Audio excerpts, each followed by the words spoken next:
Hello, my name is Veronica Johnson, and this is my Project A for LTEC 5210 Instructional Systems Design 1. The title of my project is 5.3 Number and Operations Instructional Design. So, for my analysis section of my instructional design, I focused on TEC standard 5.3K, which states the student is expected to add and subtract positive rational numbers fluently. 5.3K is a readiness standard, which is very important because it will be tested on the Texas STAR and it falls under the umbrella of number and operations. The reason why my client chose this particular TEC to review under my instructional design was because on her mid-year district assessment, her student scored 49.66 overall percentage for this standard. As you notice here, the standard was tested 3 times for question number 10, 12, and 36.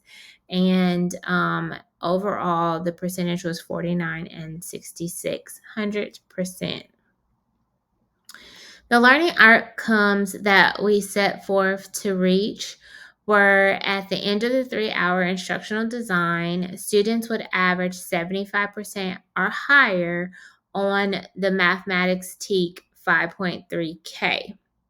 Students would understand how to convert a fraction to a decimal and also subtract a decimal from a whole number, and then convert a fraction and whole number to a decimal, vice versa. Students would be comfortable with verbally expressing their strategies on how they were to interchange and subtract whole numbers, fractions, and decimals.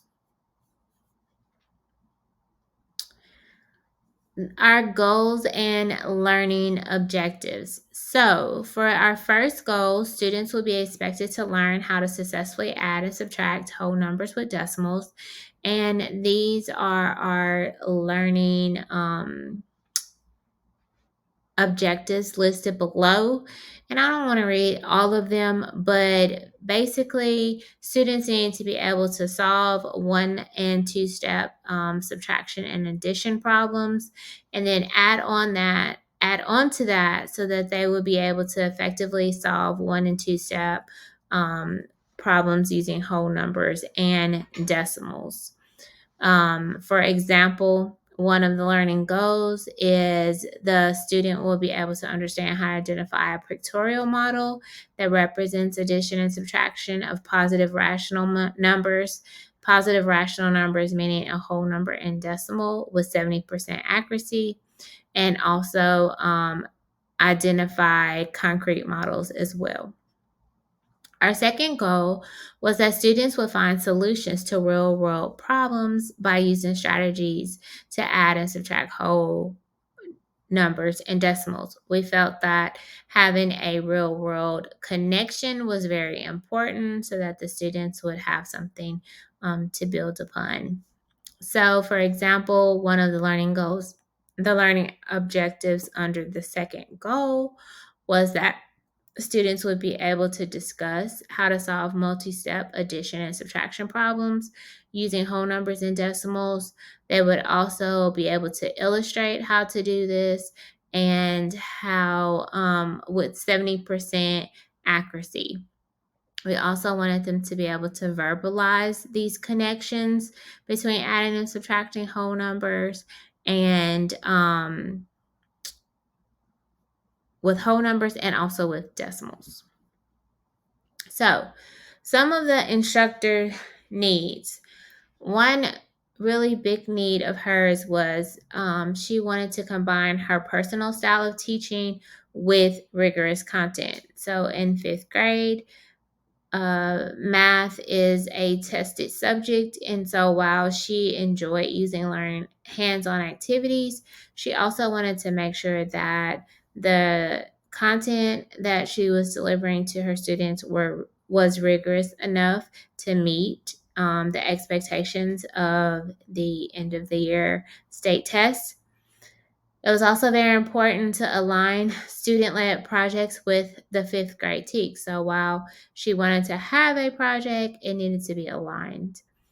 It was also a need of the instructor to integrate technology into instruction. My particular client does not feel very confident with her technology use on a personal level, and even more so when trying to include that into her instruction.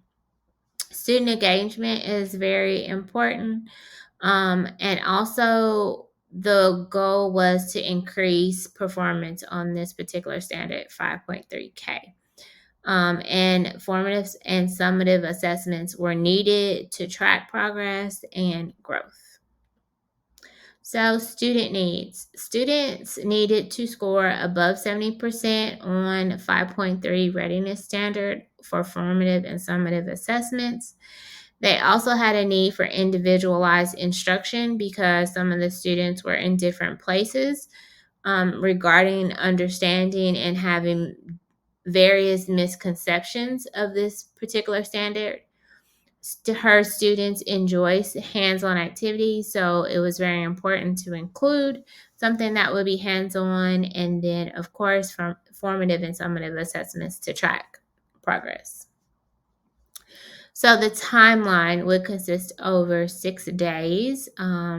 This being, she did not have a full hour to designate every single day. So some of these things bled over into other days. And so it needed to be like a 6 day thing. For example, the pretest did not take very long on day one, and some students did not complete it. Also, the freckle align lesson on day one for individualized instruction was something that did not take very long as well for some students, or I say varied with some students. So it happened over 6 days, even though it was a 3-hour instructional design. Speaking of the design, so the students are fifth grade math students at Lovett Elementary School. The school is a music magnet school, and students are encouraged to be creative. Miss Wilson has a total of 50 students. She has 2 block periods, 25 students in each class. Her students enjoy hands-on learning activities. Although she does not feel comfortable using technology, it is her goal to use more technology in her instructional delivery. And she feels that students really need a real world connection so that they can make a personal relationships in their learning. For the overview, the problem is that the fifth grade class scored 49 and 66% on the mid-year assessment of 5.3K. And the reason why this particular standard was important because, as I mentioned before, it is a readiness standard and it will appear on the end of year state STAR assessment. The design will include a relation of adding and subtracting whole numbers and decimals with real-world problem solving. For example, subtracting whole numbers with decimals will be related to money and the buying and selling process. Students also will be using base 10 blocks as a concrete representation of adding and subtracting whole numbers and decimals. So real-world problems will be given to students so that they can relate adding and subtracting to a real-world application. For example, one of the questions were, Robin has $15 to buy lunch for dinner. A pizza costs $11.43, including tax. A gallon of tea costs $3.97, including tax. Does Robin have enough money to buy the tea? So we try to use very simplified but rigorous real-world word problems to help them solve using a place value template and also base 10 blocks. So in the development and implementation part of the design, so pre-assessment was given to the students On the pretest, average score was 46%, which makes sense because on the district assessment that they took, they had an accuracy score in this particular TEC of 49 and 66%. So those lined up very well. The individualized instruction was given through Freckle, which would help with learning gaps and misconceptions. And then also for formative and for more so summative tests, on track assessment that was provided by the district was given to help check for understanding along the way and also be a summative assessment to track what students had learned. For hour one, the Miss Wilson administered the pretest and students completed a Freckle lesson. The students were assessed on Freckle through Clever. It's a platform that they're very familiar with using. And also Miss Wilson was able to play a Freckle skill video on this particular take for the whole class, which she felt like was really beneficial to them. She also liked that Freckle was an individualized learning platform and they were able to learn on their level. She had not used Freckle before and felt comfortable with using it in the future. Hour two, place value charts were used. Each student received a place value template. I made an anchor chart for her to serve as a visualization aid. And the second phase of day two consisted of a base 10 block activity. Students were shown a YouTube video. It was about 2 minutes. It was very short. The purpose was to introduce that idea of adding and subtracting whole numbers using base 10 blocks. The students really enjoyed base 10 blocks. I do feel that it caused some measure of confusion when they tried to use base 10 blocks to represent the decimals. That was a bit of confusion for this particular activity, but they did enjoy having that concrete representation. On day three, or hour three, should I say, Miss Wilson implemented the Pear Deck activity. This was important to help the students make real-world connections to their learnings. Most of the word problems were used on Pear Deck. It was a 40-minute lesson that had Pear Deck slides as a presentation. But the cool thing about this is that by using Pear Deck, the students were able to interact with the presentation and draw on the presentation, record their answers, and things like that. Again, a form of individualized check for understanding. Overall, Ms. Wilson enjoyed the concept of Pear Deck. I feel that on my part, as an instructional designer, I should have prepared her better.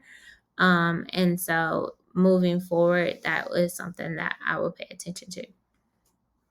For evaluation. So the results. So Ms. Wilson has 50 students in her class and 40 students completed the summative assessment. On the summative assessment for 5.3K, the passing percentage was 76.72%.